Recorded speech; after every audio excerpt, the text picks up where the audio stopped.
আজকের খুব বেশি কিছু রান্না করব না, একটু পুঁই শাকের ভাজা করব, সজনে ডাঁটা আলু বেগুন দিয়ে খয়রা মাছের চচ্চড়ি করব, আর পাবদা মাছের আলু বেগুন বড়ি দিয়ে পাতলা করে ঝোল করব। সবজিগুলো আগে কেটে রেডি করে নিয়েছি, তারপর মাছগুলোকেও নুন আর হলুদ দিয়ে মাখিয়ে নেব। পাবদা মাছে একটু সর্ষের তেলও মাখিয়ে নেব, তাহলে কড়াইতে দেওয়ার সাথে সাথে ফেটে গায়ে আসার সম্ভাবনা থাকবে না।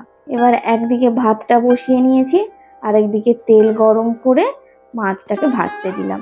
তেলে মাছটা দেওয়ার সময় গ্যাসের ফ্লেম কমিয়ে রেখেছিলাম, তারপর হাই ফ্লেমে ঢাকা দিয়ে মাছটা ভেজে নিয়েছি। তাহলে পাবদা মাছটা খুব তাড়াতাড়ি ভাজাও হয়, আর তেল ছিটকে গায়ে আসার সম্ভাবনা কিন্তু থাকে না। পাবদা মাছগুলো ভাজা হয়ে গেলে ওই তেলেই খয়রা মাছ কটা ভেজে নেব। এবার ওই কড়াইতে আরো কিছুটা তেল দিয়ে মাছের ঝোলের আলুটা আর বেগুনটা ভাজবো।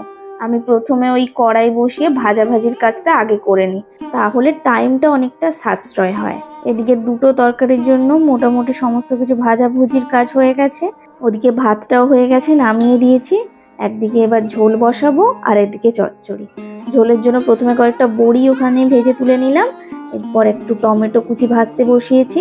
আর এদিকে চচ্চড়ির জন্য পেঁয়াজ আর পাঁচফোড়ন, পেঁয়াজ পাঁচফোড়ন ভেজে সমস্ত সবজিটা দিয়ে নুন হলুদ লঙ্কা গুঁড়ো দিয়ে ব্যাস ঢাকা দিয়ে এটাকে রেখে দেবো। ওইদিকে এবার মাছের ঝোলের টমেটোটা ভাজা হয়ে গেলে একটু জিরে ফোড়নে দেব, তারপরে দেব আদা বাটা। আজকে আর কোনো বাটা মশলা দেব না। এবার একটু হলুদ গুঁড়ো লঙ্কা গুঁড়ো অল্প একটু শিল ধোয়া জল দিয়ে ভালো করে কষিয়ে নিয়ে তারপর ওই ভেজে রাখা আলুগুলো দিয়েও ভালো করে কষিয়ে নেব। তারপর জল দিয়ে ভালো করে ফুটে যাওয়ার পর ভেজে রাখা বেগুন আর বড়িটা দিয়ে আরও কিছুক্ষণ ফোটাবো। আলুটা ভাজার সময় আমি প্রায় সেদ্ধ করে ফেলেছিলাম, তাই খুব বেশিক্ষণ ফোটানোর আমার দরকার হয়নি। এরপর মাছটা দিয়ে আরও মিনিট 2-3 ফুটিয়ে ধনে পাতা আর ভাজা জিরের গুঁড়ো ছড়িয়ে নামিয়ে দিলাম। এদিকে চচ্চড়ি সমস্ত সবজি কিন্তু মজে গেছে, একটু জল দিলাম ডাঁটাটা সেদ্ধ হওয়ার জন্য। এবার জলটা শুকনো হতে শুরু করলে ভেজে রাখা মাছগুলো দিয়ে কিছুক্ষণ ঢাকনা দিয়ে রান্না করব, যতক্ষণ না পুরো জলটা শুকিয়ে আসছে।